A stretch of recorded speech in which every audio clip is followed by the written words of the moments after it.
The EV market is in big trouble. It's crashing and the middle class is facing a shocking reality. Don't buy an EV now, there's a big scam going on. Political leaders are pushing overpriced EVs, but today we will reveal the hidden truth about the markets, so let's begin. The EV market is facing a crisis. Dealers are avoiding EVs and thousands of them are unsold. Even with Joe Biden investing billions, people aren't buying. The EV dream turned into a nightmare, and I'll explain why and how it affects you. Major brands like Ford, GM, Tesla, and Jeep stopped EV production. Biden is promoting EVs, but people are realizing the truth. EVs aren't as environmentally friendly as they claim. Now let's see how this crash impacts us. The EV market has crashed, hurting several companies. Ford is selling EVs at a $36,000 loss per car. Tesla cut prices multiple times, and thousands of EVs sit unsold. Used EVs are at 33.7% cheaper on average than in October 2022, selling for $34,999 in October 2023. Tesla's considered benchmarks faced significant price drops, with the Model X down $2,775 and the Model S and Model 3 reduced by $185 and $14,716. Those who brought EVs already face hidden costs I'll reveal later. But first, I'll share how to avoid getting financially hurt in this crash. The recent sales report shows that this year the used EV sales declined by 30%, and even new EVs are taking twice as long to sell compared to non-car customers. They're not buying EVs due to three big reasons: high entry price, bad range, and bad charging infrastructure. Instead, people are enjoying their good old gasoline cars. Why not? They're inexpensive, straightforward, and they do the job. It is not only a few brands that are suffering, we're talking about all EV manufacturers feeling the heat. Sales are down across the board, it's like a domino effect on doom. And here's the kicker. Old EVs are as popular as a skunk in a flower shop. They're nearly unsellable, with the prices dropping by 30% annually. If you were to launch the Tesla app and look for the depreciation of a 2020 Tesla, you'll see that the car is just half of its original value in just 3 years. A huge drop of 50%. And I'm not even talking about the time when the EV battery begins to degrade. But let's pause on that for a moment. High profit rates and dealer markups that profit from people are making it even harder for people to afford EVs. The EV market issues caused Tesla's Elon Musk to slow down new factory plans. The king of EVs himself is reluctant. The prices of raw materials for EV batteries are decreasing, which looks good, but it is a signal. It shows a slackening of demand that has the market in a state of anxiety. Ford is also reducing production, cutting shifts at their F-150 Lightning plant. Nidec shares in Japan fell due to the uncertainty, which caused a global uproar. Therefore, what does this mean for you and me? If you're thinking of buying an EV, you might want to hold off. The market is crashing and it's expected to get worse. In China, the largest EV market, a surprising fact emerges: an EV graveyard with more than 10,000 parked EVs. This reveals the government's incompetence and its attempts to hide it. Both China and Germany's EV ambitions became billion-dollar losses. Americans, who are accustomed to the gas-powered vehicles, are reluctant to embrace EVs. Nevertheless, Ford and GM spent over $3 billion on the F-150 Lightning and the Silverado EV. Surprisingly, their EV counterparts have no demand, even though hundreds of them sit in dealership lots. Considering the upcoming market crash, then what happens when these stranded EVs accumulate? The environmental impact is huge. Every EV battery includes precious materials such as nickel, lithium, and cobalt, components vital to the sustainability of the EV sector. It is quickly unloading these vehicles that undermines the environmental advantages which are supposed to be realized over a period of several years of use. Yet, we can't prevent this from occurring. Companies could just stop making EVs and go back to combustion and hybrids if they're not selling them, right? Yes, they could. There is another bigger player controlling everything.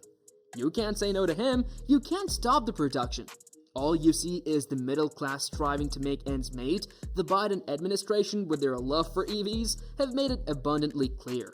Either you make EVs or you will be eliminated. We don't care. And those high prices let people be caught in the net of high monthly payments that are easily available. And that's not far off. How many of you are watching with a car payment of over $300 a month? Dealing with this is so exhausting that 3,000 of them even gathered and decided to give Biden the earful in an outraged letter. More than 3,000 auto dealers from across the country, representing all 50 states and every major car brand, have sent an open letter to President Biden expressing their worries about the administration's push towards electric vehicles. The core of their argument is simple but scary. Electric vehicles are not selling as expected, and dealerships are left with unsold EVs, even with various incentives and price cuts. Slow down the transition and stop making the common man buy EVs. Oh, and did you know you'll also have to have a $6,000 insurance policy on your EV? No, I'm not kidding. Listen to me for a while. So let's touch upon the cost of owning an EV. When electric vehicles first appeared on the roads, they were greeted as the future of motoring. Cleaner, greener, and cheaper in the long run. However, the reality of owning and insuring an EV is beginning to look quite different. The repair cost can be shockingly high. For instance, a seemingly minor collision that damages an EV's battery can lead to repair bills shooting up exponentially.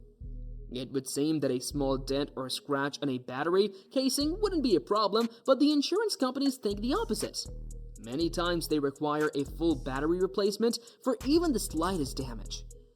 We're talking about going from a $1,000 maintenance job to a stunning $155,000 burden simply because insurers have rigorous criteria and car manufacturers are cautious about battery integrity.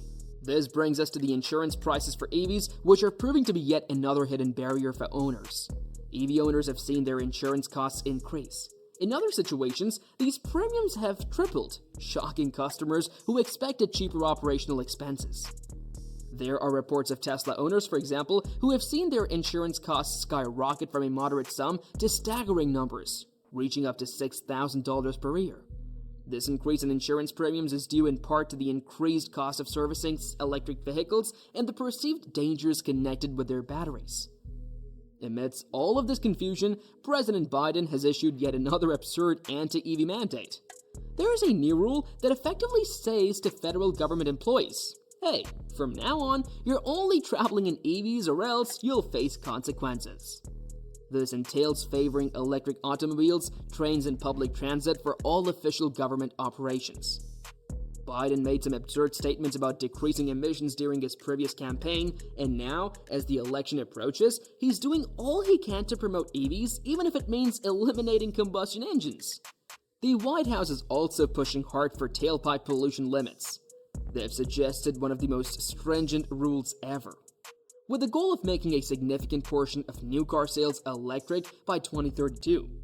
This is significant because it is not just boosting EV adoption, it is also making it more difficult to continue driving gas-powered vehicles. Critics argue that these initiatives may raise consumer costs. There is also the question of EV supply and the infrastructure required to support them, such as charging stations and electricity grids.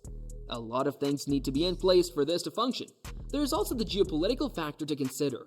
Many of the crucial minerals required for EV batteries are sourced from other countries, notably China.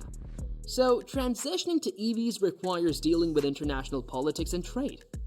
Thus, what we are seeing here is a concerted attempt on the part of the US government to not just encourage, but also force the nation to switch to electric vehicles.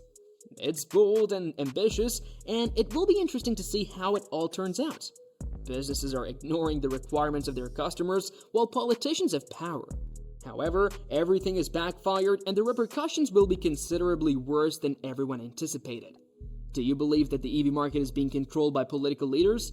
When will EVs become reasonably priced? Tell me in the comment section below. I've published a video regarding significant information that might harm the EV markets as a whole.